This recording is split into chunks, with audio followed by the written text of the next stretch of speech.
Кайырлы күн достар, бүгін өте дәмді сүзбелі бәліштің рецебімен бөліспекпін. YouTube каналыма тіркеліп қойыңыздар. Бәліштің қамырына кірісеміз. Бөлме температурасындағы сармайды қолмен немесе осындай үккіштен өткізіп крошка жасаймыз. Оған қант, жұмыртқа және қопсытқыш қосып, жақсылап қамыр илейміз.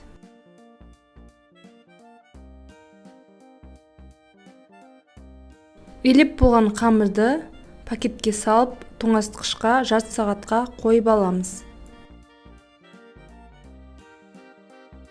Енді бәліштің салмасын дайындаймыз. Сүзбеге қант, қаймақ және жұмыртқа қосып, блендермен жақсылап еземіз.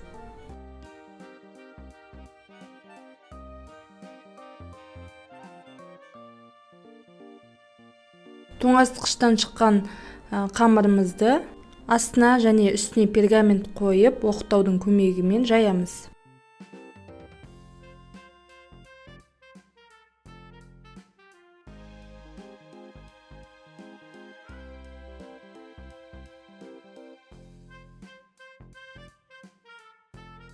Жайып болған қамырымызды осындай төртбұрышты формамен осылай кестім. Және форманың сыртындағы қамырды алып, видеодағыдай етіп бортик жасаймыз.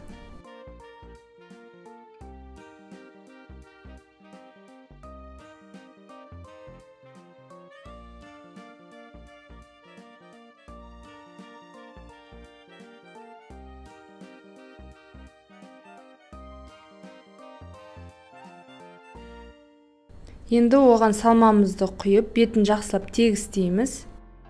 Және қамырдың шеткі бөліктерін салманың биіктігімен бірдей қыламыз.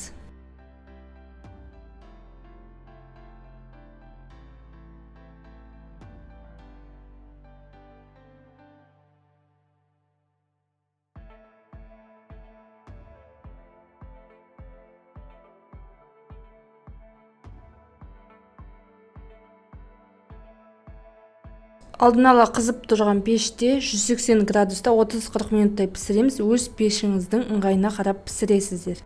Мінекей сүзбелі бәлішіміз дайын. Пышақпен осылай формадан ажыратып аламыз. Бәліш суығаннан соң пышақпен кескендеріңіз жөн.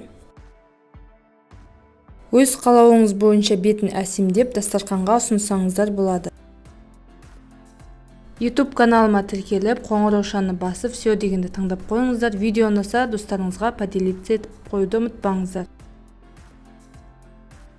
Келесі жаңа видеода кездескенше, шайларыңыз дәмді болсын.